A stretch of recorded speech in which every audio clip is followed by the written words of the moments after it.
Well, hello, friends. Pastor Sam Dennis here on January the 24th in the year 2026. A blustery, cold winter's morn. That's exactly what we have here in Oklahoma City. It was 7 degrees here today, and we got about 2 to 3 inches of snow last night and early this morning, and they're expecting another 5 to 6 later tonight and into tomorrow.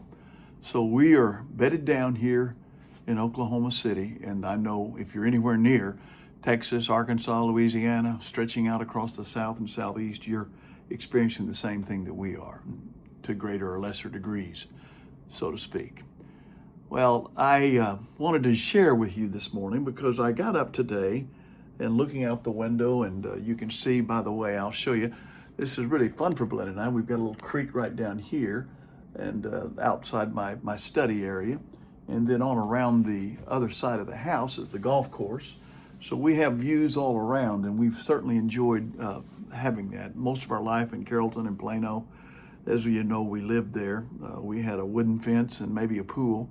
We enjoyed the people, enjoyed the city, of course, but never had a view quite like this. And so we've enjoyed it. This old house is old, built in '64, got a lot of creaks and groans, but it's near our grandkids, and we are grateful. I woke up this morning on this winter's day and thought about the winter of our soul. We all need a winter. You know, the nature needs it. Our bodies need the rest. We resist it even when we age. We resist getting old into our winter time.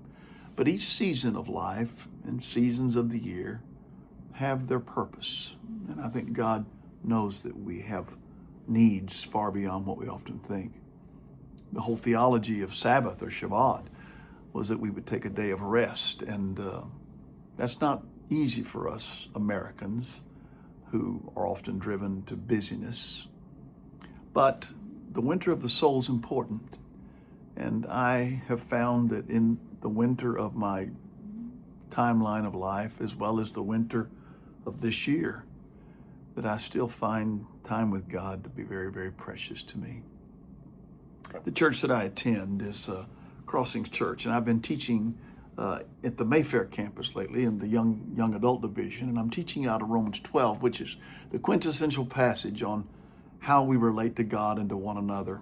Paul moves from the theology of salvation into the practical application of our Christian life at Romans 12, and it's a great place to spend, time to spend in God's Word right there. And as I was reflecting on the text for my lesson tomorrow, I began to once again consider this wintertime of my life and what God has done. And it's amazing how God has driven me back to the one truth of the depth of his love for me. Stuart Townsend wrote a song. It's really kind of a hymn. It's a contemporary song a few years ago, and we sing it a lot in church today, but it's hymn-like, and he intended it to be. And he intended it to be a message for people who wanted to consider, I think, what God has done for us. And that was his intent. Let me share a little bit of it with you. How deep the Father's love for us, how vast beyond all measure, that he would give his only Son to make a wretch his treasure. How great the pain of searing loss, the Father turns his head away, as wounds which mar the chosen one bring many sons to glory. And then the last stanza, perhaps my favorite. I will not boast in anything, no gifts, no power, nor wisdom, but I will boast in Jesus Christ, his death and resurrection. What should I gain from his reward? I cannot give an answer, but this I know with all my heart. His wounds have paid my ransom.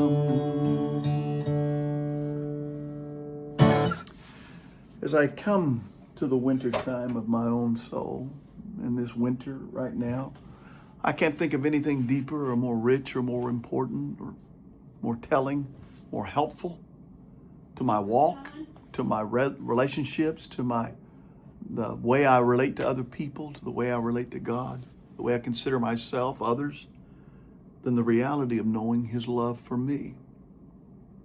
One of the things that we often come to in the wintertime, when we climb up into the arms of God and we let Him teach us, is how much He really does love us. May I suggest that in this wintertime of your life right now, you might open Psalm 139, one of my favorite Psalms. You might go to Romans 12, other places, or you might just simply bow your head and pray.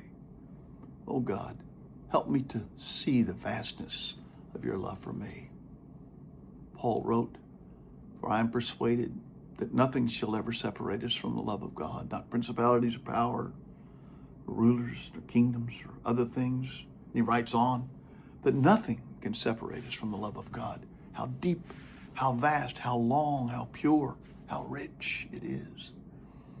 You might say, well, Pastor Sam, isn't that a little self-satisfying? Absolutely it is, but it's not self-satisfying. It is satisfying, but it's satisfying in this way. When we see ourselves from God's eyes, sometimes those inadequacies, those insecurities, our own sin obviously, fades away. Considering His love for me is a good wintertime exercise for me and for you. So I pray that on this January 24 of the year 20 and 26, you might join me for time today and do the same. For indeed, God really does love us. So much so that He gave His only Son, that you and I, that you and me would know Him personally in relationship, be forgiven of sins, and have an eternity and a home based solely around Him forever and ever. That's not a bad thing to consider on any winter's day. Well, God bless you all.